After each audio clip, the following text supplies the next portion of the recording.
بسم الله الرحمن الرحيم يا أيها المزمل قم الليل إلا قليلا نصفه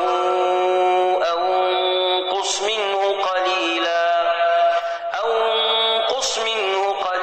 أو زد عليه ورتل القرآن ترتيلا إنا سنلقي عليك قولا ثقيلا إن ناشئة الليل هي أشد وطئا وأقوم قيلا إن لك في النهار سبحا طويلا واذكر اسم ربك وتبتل إليه تبتيلا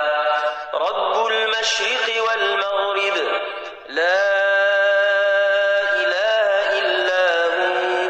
فاتخذه وكيلا واصبر على ما يقولون واهجرهم هجرا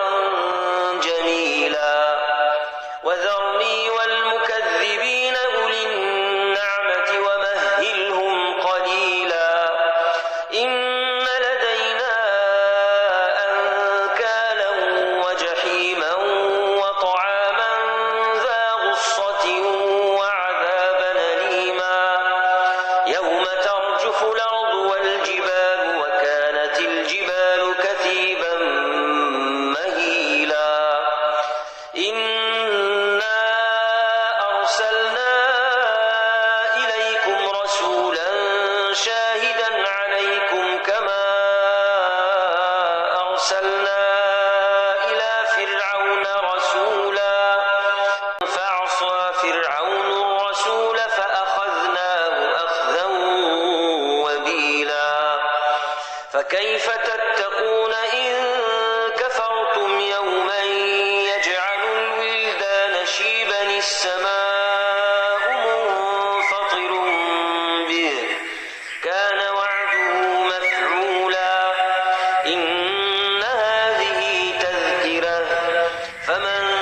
شاء اتخذ إلى ربه سبيلا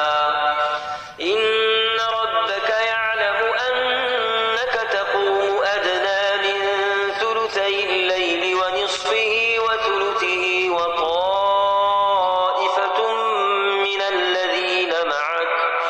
والله يقدر الليل والنهار علم أن لن تحصوه فتاب عليكم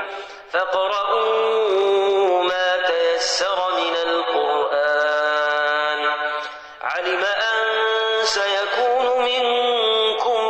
مرضى وآخرون يضربون في الأرض يبتغون من فضل